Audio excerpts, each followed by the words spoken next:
नमस्कार, मैं हूं अंजलि इस्टवाल और एक बार फिर से हाजिर हूं बस इसी दुआ के साथ कि फिट रहे इंडिया। जिन लोगों में डायबिटीज़ की बीमारी होती है उन्हें दूसरी दिक्कतों और बीमारियों का खतरा भी बढ़ जाता है।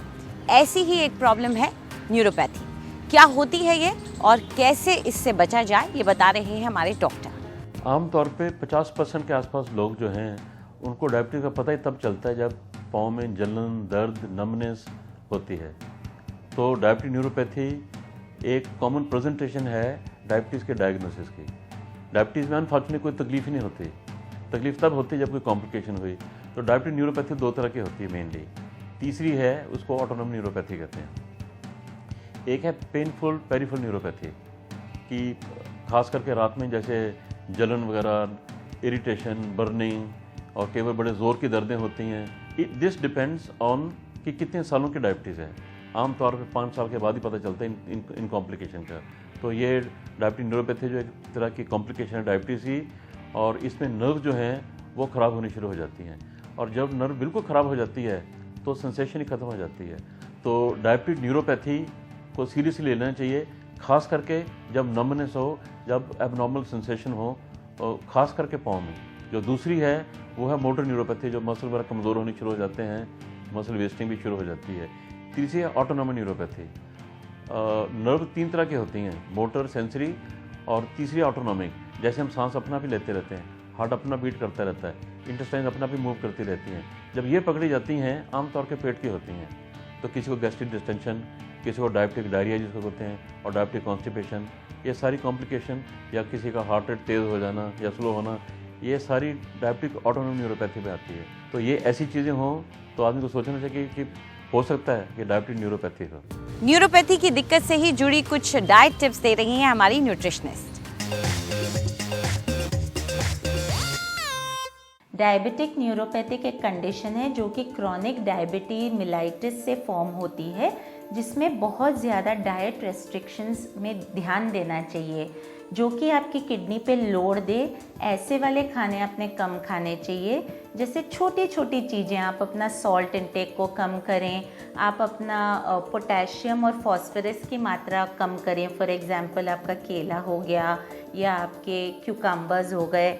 ऐसे वाले जो पोटेशियम रिच फल और सब्जियां होती है उन्हें रेस्ट्रिक्ट करें। लो ग्लाइसेमिक इंडेक्स के फूड ज़्यादा यूज़ करने चाहिए। कोई भी फ्रूट या सब्ज़ी जो आपकी यूरिक एसिड को की मात्रा बढ़ाता है, जैसे कि पालक हो गए, पत्ते वाले सब्ज़ी हो गई, इसे आपने अवॉइड करना चाहिए। यहाँ पे प्रॉब्लम ये हो जाती है कि आपको प्रोटीन तो खाना ही पड़ेगा आपके मसल डेवलपमेंट और शुगर लेवल्स को कंट्रोल करने के लिए। तो आप अपना प्रोटीन बहुत ही अच्छे से चॉइस करके खाएं। स्टीम्ड फिश खा लिया करिए या थोड़े बहुत स्प्राउट्स खा लिया करिए। फ्रूट जूसेस या फ्रूट से थोड़ा परहेज़ रखना चाहिए, जैसे कि ऑरेंज जूस हो गया, वाटरमेलन जूस हो गया। बहुत शुगरी फ्रूट से भी परहेज़ रखना चाहिए। इस प्रॉब्लम में आपको ज़रूर डाइट को मॉनिटर रखना चाहिए या किसी डाइट काउंसलर से हेल्प लेके डाइट का फॉर्मेट बना के अपनी इस प्रॉब्लम को सावधानी से क्रॉस करना चाहिए और ओवरकम करना चाहिए, और पैरामीटर्स उसके बैलेंस में रखने चाहिए, क्योंकि ये एक बहुत ही क्रूशियल स्टेज होता है जहाँ बहुत ही सावधानी की ज़रूरत होती है। और देखते हैं आज क्या सिखा रही है हमारी योगा एक्सपर्ट। नमस्कार। आज जो हम मेडिटेशन करने जा रहे हैं वो अपने हार्ट और माइंड की बैलेंसिंग के लिए है। इस मेडिटेशन से आपका फ्लो जो हार्ट का है टुवर्ड्स ऑल द ऑर्गन्स, उससे एक स्मूथनेस आती है। ये मेडिटेशन आप 11 मिनट हर रोज़ करें और कम से कम 40 दिन के लिए करें। तो अब हम देखेंगे ये मेडिटेशन कैसे करनी है। आप सबसे पहले अपने अंगूठों को अपने आर्मपिट्स के अंदर लेके जाएंगे, उनको अंदर फिक्स कर देंगे। बंद करने के बाद अपनी फिंगर्स चेस्ट के ऊपर लाएंगे। यहाँ से आप अपनी चिन थोड़ी सी अंदर की तरफ लाएंगे। हम जो सांस लेंगे वो अपने लिप्स को एक ओ बना के लेंगे, इस तरीके से। तो एक विसल की साउंड आएगी सीटी बजाने की, इनहेल करते हुए भी, एक्सेल करते हुए भी। तो अब हम इसको शुरू करेंगे।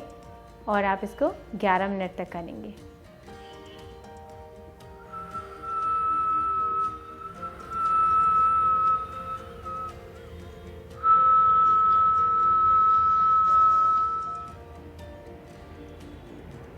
ग्यारह मिनट के बाद इनहेल करके सांस रोक के एक्सेल करेंगे।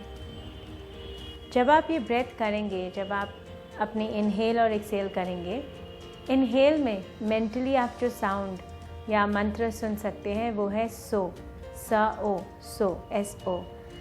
एक्सेल करते हुए हंग, HUNG, हंग, सो हंग, जिसका मतलब है आई एम। आज के लिए इतना ही। नमस्कार। कभी कभार कुछ लोगों में कोहनी में या घुटने में रूखापन आ जाता है या ड्राइनेस हो जाती है, ऐसे में क्या करें, बता रही है हमारी ब्यूटी एक्सपर्ट।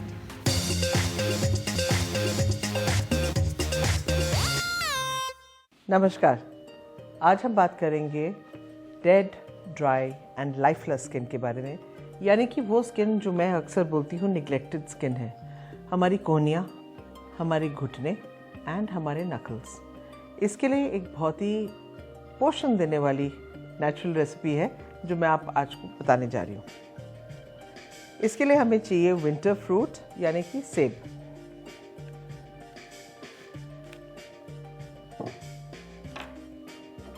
सेब को काट के आपने कद्दूकस करना है। An apple a day does keep the doctor away। लेकिन मैं आपको एक बात बताऊं कि अगर आप सेब अपनी त्वचा पे भी इस्तेमाल करेंगे तो कई सारी स्किन प्रॉब्लम्स की आपको रेमेडी मिल जाएगी।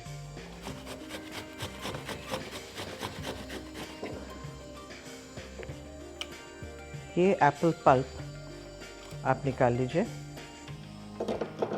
और इसमें हम डालेंगे 1 चम्मच शहद।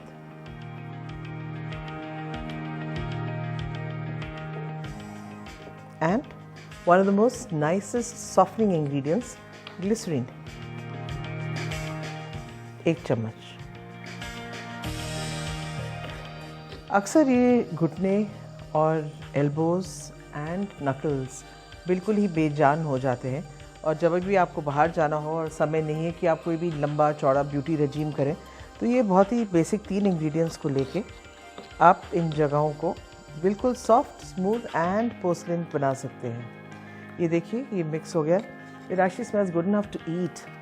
इसमें थोड़ा सा अगर वनीला डाल दें तो you can make a food recipe.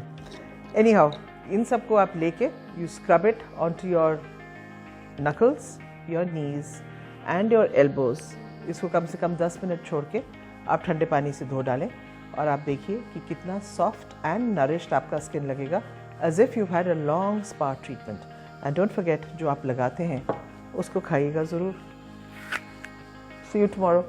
Fit रहे इंडिया में आज इतना ही। आपको हमारा कार्यक्रम कैसा लगा हमें ज़रूर बताएं। आप अपनी राय हमें ईमेल कर सकते हैं fit@ndtv.com पर। चाहे तो आप हमारे साथ ट्विटर पर भी जुड़ सकते हैं। इस्तेमाल कीजिए #फिट रहे इंडिया।